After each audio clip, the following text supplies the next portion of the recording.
দিবে কখন, কোন জায়গায় মরবো জানি? হ্যাঁ, আল্লাহ কয় এই জন্য 24 আওয়ার্স তুমি স্মরণ করো মরণকে। যে কোনো সময়, যে কোনো টাইমে মালাকুল মউত হাজির হতে পারে। কিন্তু মুমিন হলে বুঝবেন, কি হলে? মুমিন হলে অবশ্যই বুঝবেন 40 দিন আগে থেকে আপনি টের পাবেন আপনি বাঁচবেন না। সত্যিকারের মুমিন যারা বুঝতে পারে মনে হয় মারা যাবে, এই জন্য দেখবেন সত্যিকারের মুমিন যারা, এরা মরণের 40 দিন আগে থেকেই এদের চেহারা, এদের চাল চলন দেখেই মনে হয় আরে লোকটা মনে হয় বাঁচবে না। সেও বুঝতে পারে আমি বাঁচবো না। দেখবেন সবার সাথে গিয়া কয় বাপ আমার মাফ করে দিস, বহুত কথা কইছি জীবনে, তোদের সাথে চলছি, মাফ করে দিস। এরা অন্তরের সায়দেও বাঁচবে না। নবীজির সাক্ষী বিষয়, নবীজি বলছেন যারা মুমিন, সাহাবায়ে কেরাম জিজ্ঞেস করলেন নবী প্রত্যেকটা উম্মতের জন্য তো নির্ধারিত টাইম আছে, হঠাৎ করে মালাকুল মউত চলে আসলে তাহলে আমরা বুঝবো কি করে, বুঝতে কি পারবো নাকি? হ্যাঁ বুঝবা, যদি তোমরা মুমিন হও তোমরা বুঝতে পারবা 40 দিন আগে থেকেই তো তোমার গাছের যে পাতা আছে আর সে আল্লাহ, ওই পাতা তো আস্তে আস্তে হলুদ রঙের হতে থাকে। তো 40 দিন আগে থেকেই তুমি বুঝতে পারবা তুমি কি বাঁচবা না মারা যাবা। এই জন্য সবসময় চিন্তা করা লাগবে মরণের, যে কোনো সময় আমার মরণ হয়ে যেতে পারে। আম্মা জান খাদিজা রাদিয়াল্লাহু আনহা আমার নবীর দুঃখের দিনের বিবি, যেই মক্কা নগরীতে আমার নবীর মাও নাই, বাবাও নাই, কেউ নাই, ওই সময় আমার নবীর সাপোর্ট দিয়েছিলেন আম্মা জান খাদিজা রাদিয়াল্লাহু আনহা। কত দামি ওই নারী, কত দামি আমাদের আম্মা জান। এই পৃথিবীর মধ্যে সর্বপ্রথম নারী তো উনি, যিনি যার কাছে সর্বপ্রথম নবী কালেমার দাওয়াত শুনাইছে। সুবহানাল্লাহ। আমার নবী গারে হেরা থেকে নামলেন, আম্মা জান খাদিজার দরবারে তো প্রথম গেলেন। আম্মা জান খাদিজা বলেন পয়গম্বর, স্বামী আমার কি এমন হয়ে গেল, প্রতিদিন গারে হেরায় যান, কিন্তু আজকে এমন কি হয়ে গেল আপনি আসার পরে আপনার দেহটা কাঁপতেছে, জ্বর এসে গেছে, বুঝে না। এরপরে চাচাতো ভাই একজন আছে ওরাকা বিন নাওফেল, সে তাওরাতের জ্ঞানী, ওর দরবারে গেল, ও তো মুরব্বী হয়ে গেছে। ওরাকা বিন নাওফেল কয় তোমার যতগুলো কথা শুনলাম আমার আর বুঝতে বাকি নাই, তিনি হলেন না আখিরি জামানার পয়গম্বর, চিল্লায় পড়া যাবে কি সুবহানাল্লাহ। আম্মা জান খাদিজা আমার নবীর দরবারে ইন্তেকালের আগে বলতে লাগলেন পয়গম্বর মনে হয় দুনিয়ার মধ্যে আমি বাঁচবো না, এটা বইলা কান্দে, স্বামী গো, নবী গো, আমি বাঁচবো না, দুনিয়া থেকে বিদায় নিয়ে চলে যাব, তবে আমি বিদায় নিয়ে যাব, এটা বইলা চোখের পানি ফেলায় কান্দে।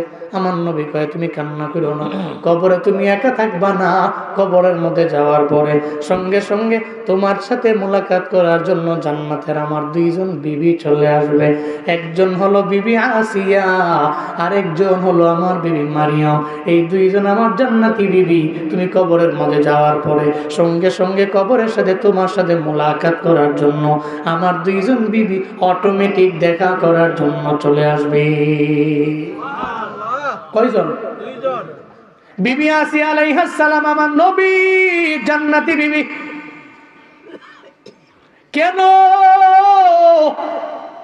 কেন বিবি আসিয়া আলাইহিস সালামের এত দাম? রায়গঞ্জের আম্মা জান, আপনিও তো বিবি আসিয়া আলাইহিস সালামের মতো একজন নারী। বিবি আসিয়া আলাইহিস সালাম কি পরিমাণে দামি নারী ছিলেন, আল্লাহ পাক দুনিয়ার মধ্যে ওনার জান্নাত দেখাইছে। সুবহানাল্লাহ পড়ে না? ফেরাউনের বিবি ছিল আসিয়া, গর্তের মধ্যে ফালাইয়া ওনার উপরে নির্যাতন করতে লাগলো, জুলুম করতে লাগলো। একটা পর্যায়ে বিবি আসিয়ার ডানে বামে লোকের অভাব নাই, সব ফেরাউনের লোক। ওই আসিয়া রে তুই আমি তোর স্বামী, আমি যা বলবো তুই মানাই লাগবে, এখন থেকে তুই বল আমি তোর রব, জীবনও তুই আল্লাহর রব মানতে পারো না, আমারই রব মানা লাগবে। বিবি আসিয়া চোখের পানি ফেলায় কান্দে আর বলে ও স্বামী আমার, আপনি যতই আমার মারেন আর কাটেন, আপনি মারতে পারেন, আমারে খাটতে পারেন, আমি স্বামী হিসাবে যতটুকু সম্মান করার আপনাদের করতে পারি, কিন্তু আমি জীবনে কোনোদিন আপনারে আল্লাহ মানতে পারি না, আমি আমার রব আপনারে মানতে পারি না। আমি মানতে পারি স্বামী হিসাবে শ্রদ্ধাও আপনি পাওয়ার যোগ্য, তবে জীবনেও কোনোদিন আমি আপনারে রব মানব না, আমি আপনাকে জীবনেও কোনোদিন আল্লাহ মানব না। ফেরাউনের মাথা গরম, আমার ঘরের বিবি যদি আমারে রব না মানে,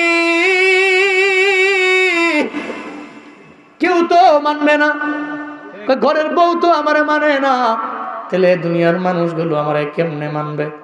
ঘরের বউ যদি না মানে রে, সবাই তো কেমনে মানবে? তো সমাজে এটাই তো বাস্তবতা, ঘরের বউ মানে না, সবাই তারে মানে। ঘরের বউয়ের কাছে যত বড় নেতাই হোক, যত বড় বক্তা হোক, যত বড় আলেম হোক, ঘরের বউয়ের কাছে গিয়া সব বিলাই, ঠিক কিনা? আরে বাইরে গিয়ে কি পাওয়ার টাওয়ার আছে, ভিতরে গিয়ে তোকে পাওয়ার নেই, তোমার পাওয়ার বাইরে আছে, ঘরে দেখাইব না, রাগটা ঘরে দেখাইব না, বাইরে গিয়ে সব মানুষের লোকে। আর বিবিরা তো বুঝে না, পৃথিবীতে যে ব্যক্তি যারা বেশি ভালোবাসে ওর একটু বেশি হবে, ঝগড়া একটু বেশি হবে, তাই না? এটাই বাস্তবতা। আমি যারা দেখতে পারি না, যার সাথে চলি না, যার সাথে আমার বোঝাপড়া ভালো না, তার সাথে কথাই তো বলি না। এই জন্য আমাকে মা বোনেরা মাঝে মাঝে রাগ হয়ে যায়, কয় আমার সাথে ঝগড়া করো কে? তা আপনারাও বলে দিবেন, তোমার যে বেশি ভালোবাসি এই জন্য ঝগড়াটাও বেশি করি। এটা মহাব্বতের বহিঃপ্রকাশ। রাগ করো না, আমরাই থাকবো, তো আমি থাকবো, তো তুমি, আমরাই। আল্লাহ আমাদের দাম্পত্য জীবন সুখ দিয়ে ভরপুর করে দেন। আমাদের আবু তো আদনান ভাইয়ার আমাদের ভাবি একসাথে হয়েছে, আমি উঠার আগে দেখলাম দুইজনে একসাথে হয়ে গেছে। আবার যারা দেখছে একটু ঝামেলা হয়েছিল না, দুইজনের ভিতরে ঝামেলা হয়েছিল, আলহামদুলিল্লাহ মিলে গেছে। এটাই তো রিটার্নিং পয়েন্ট, টার্নিং পয়েন্ট, তাও বেস্ট টার্নিং পয়েন্ট এটাই হওয়া চাই। শুনেন, তালাক হইলে যে ভালো, বিষয়টা এমন না। আর তালাক দিয়া দিলে ওই তালাক প্রাপ্তা নারীর কপাল যে ভালো এমন না, আবার পুরুষের কপাল যে অনেক ভালো এমন না। আপনার জীবনে কোনোদিন আপনার এই দাম্পত্য জীবনকে সুখময় করে গড়ে তুলতে পারবেন না, ইম্পসিবল। আমাদের এলাকায় বলে আগিলারে আগিলা কত ভালো আসিলা, এটা আমাদের এলাকায় বলে আর কি, আগিলারে আগিলা কত ভালো আসিলা। তো দুইজন যে মিলছে, দেখার পরে বলে আমায় আমরা লেখালেখি করছেন, আলহামদুলিল্লাহ আমরা চেয়েছি এটা এবং হয়েছেও এটা। যে ব্যক্তিরা এর ব্যাকগ্রাউন্ডে কাজ করেছে, আল্লাহ দেখে অনেক বড় প্রতিদান দিবে, আল্লাহ দেখে উত্তম প্রতিদান দিক, সকলে পড়েন আমিন। আবু তো আদনান সাহেব তোমাদের কলিজার টুকরা, ইয়াংদের কলিজার টুকরা, এদেশের তাওহীদি জনতার কলিজার টুকরা। আমাদের আলোচনা শুই না, বহু যুবকেরা দিন রেনে ফিরছেন। ওনারা ভালো থাকুক, পরিবারটা ভালো থাকুক, ভালো চলুক, এটাই প্রত্যেকটা সামিঈন, প্রত্যেকটা শুভাকাঙ্ক্ষী, প্রত্যেকটা শ্রোতার মনের চাহাত, মনের চাহিদা। ভালো থাকুন উনি, আল্লাহ পাক ওনার জীবনে সুখ দিয়ে ভরপুর করে দেন, সকলে পড়েন আমিন, আরো জোরে পড়েন আমিন। ফেরাউন কয়, তুমি যদি না মানো, কেউ তো মানতো না, কিন্তু বিবি আসিয়া বলে আমারে মারো, আমারে কাটো, যাই করো, জীবনেও কোনোদিন আমি তোমারে আল্লাহ মানতে পারি না, মানতে পারি আমি স্বামী। তুমি শ্রদ্ধা পেতে পারো, সম্মান পেতে পারো, কিন্তু জীবনেও কোনোদিন আমি তোমার আল্লাহ মানব না, আমি তোমার রব মানতে পারি না। এটা বলার পরে ফেরাউনের রাগ বাড়ছে না কমছে? ফেরাউনের রাগ বেড়ে গেছে। এবার ডানে বামে যতগুলো কর্মচারী আছে, ভাই তোদের হাতের মধ্যে আমি এক একটা করে বড় বড় পাথর দিয়ে দিলাম, এই পাথর দিয়ে জোরে জোরে তোরা মারো। এই পাথর দিয়ে মারতে লাগলো। আসিয়া বিবি আসিয়া আলাইহিস সালামের পুরো বডিটাই রক্তাক্ত হয়ে গেল। একটা বড় যে একটা পাথর বিবি আসিয়া আলাইহিস সালামের গালের মধ্যে যায় পড়লো। এবার গাল ফেটে রক্তগুলা জমিনের মধ্যে পড়তে লাগলো, গর্তের মধ্যে রক্ত দিয়ে রঞ্জিত হয়ে গেল। বিবি আসিয়া কান্দে, আর আল্লাহরে কইব, আমার আল্লাহ, আল্লাহ গো, আমি এত বড় বিপদের মধ্যে, তুমি স্যার আমার এই দুনিয়ার মধ্যে সাহায্যকারী কেউ নাই। আমি এখন যদি বলি ফেরাউন তুমি আমার বড় আল্লাহ, এখন থেকেই যদি বলি তুমি আমার বড় রব, এটা বলতে দেরি হয়ে যাবে, ফেরাউন আর আমারে মারবে না, আমারে সুপ্রিম পাওয়ারের অধিকারী বানায় দিবে।